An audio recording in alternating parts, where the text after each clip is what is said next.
Ah, all right. There we go. Your move.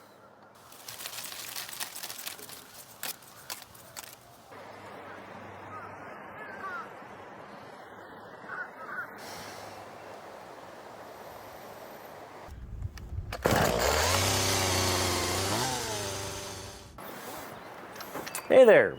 Welcome to Richmond, Virginia. I'm Jeff from Tabletop Toolbox, and it's the Spring Spectacular.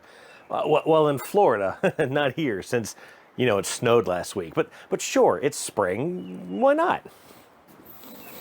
Today I'm going to share with you one of my favorite outdoorsy themed games, and there's a lot of these to choose from these days, but this was one of the first games I ever acquired. You see, I got into the gaming hobby in 2016 thanks to Ticket to Ride, and in seemingly no time I was building cities, settling the archipelago, running a hospital, running an automotive business, and building more cities. But in 2017, I saw a game on the shelf that literally captured my attention from the very get-go. The box was awash in greens of every shade, and in the center, a small sapling struggled to survive in a misty forest of earthen giants. The game is Photosynthesis, designed by Hjalmar Hawk and produced by Blue Orange Games. Photosynthesis is a chemical process by which plants take sunlight and water and literally produce their own food. But how could that theme possibly work in a board game? Well, allow me to illuminate. That's odd. Inside this stunning box, you'll find no less than 56 cardboard trees of 4 different species, representing the player colors. You'll also find some little seeds, some even littler suns, 1/10 of a giant sun, 4 colored player boards, and this sparsely populated forest floor. But it won't be sparse for very long, as you'll put down your first roots during the setup phase, placing 2 small trees in the outer perimeter of the board. Now these trees will help provide your first bit of resources in the game, of which there's only one in Photosynthesis, sun points.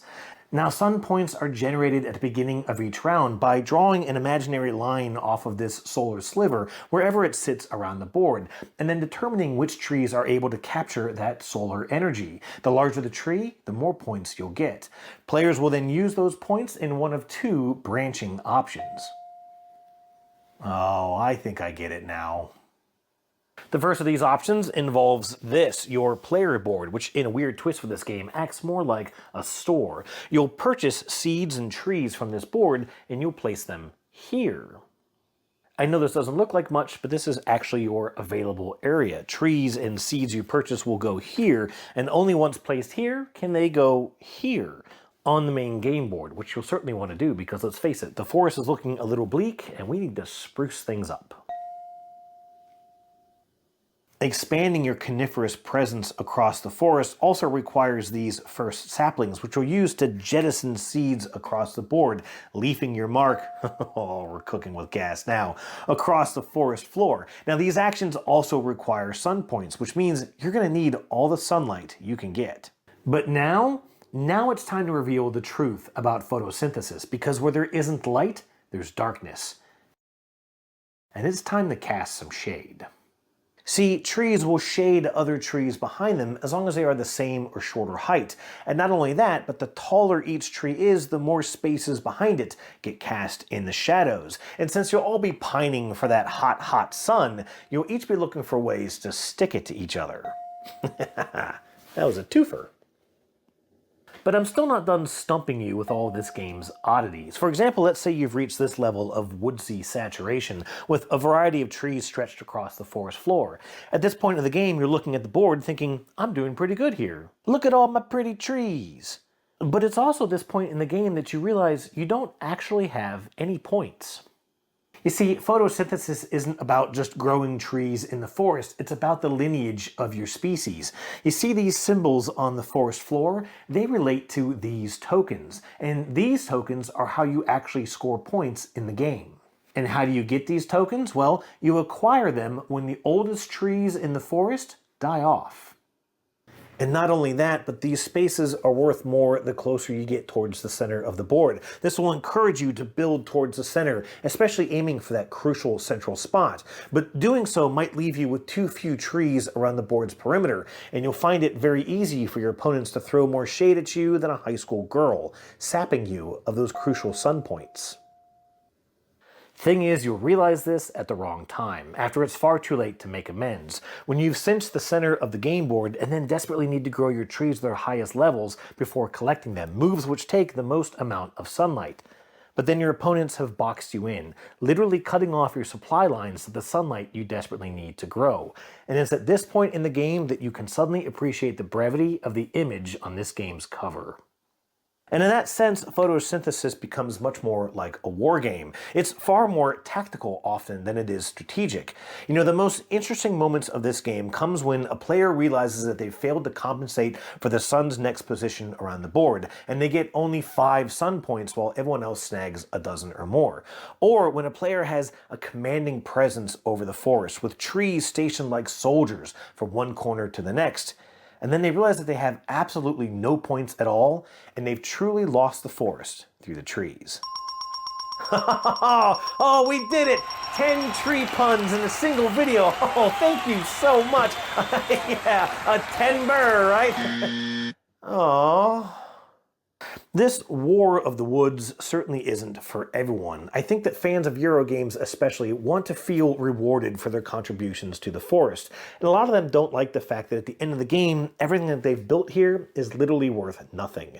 In addition, I think that some folks struggle with the timing of this game, because if you find yourself at the last round with no trees ready to clear out, then there's no points left for you to grab. I can certainly understand these arguments, but on the same token, if we think of this as a tactical, no-luck, almost war game. Think of like chess. Those games require you to make the right moves at the right time, and photosynthesis does not expect any less. And I haven't even talked about Photosynthesis expansion, Under the Moonlight. In this little box are 3 additional modules of play, all of which revolve around the moon. Now, I've only played with this expansion once, and I'll tell you something, you can't get a sunburn from the light reflected off the moon, and that's a good thing. However, this little expansion might just very well set your brain on fire. You see, while the sun moves from corner to corner of the board each round, the moon attaches in between the individual spots around the perimeter of the board, and it moves multiple spaces each round. Not only that, when the sun and the moon cross, the moon flips over from full to half or vice versa. Moonlight only shines down the 2 paths it touches, and is absorbed by these delightful little critters. Now, each of these critters have unique powers, and players will have just one of them to control throughout the game. These all focus on a different aspect of the trees, whether you're growing them or collecting them or planting new trees. But they're all worthless without the lunar points. And with the moon moving so sporadically around the board, and the critters only moving 1 space on your turn, you'll find yourself having to plan 2 or 3 turns in advance just to make sure that your critters are in the right place at the right time. Now, I really enjoyed this expansion, but it is not for the faint of heart or the AP prone.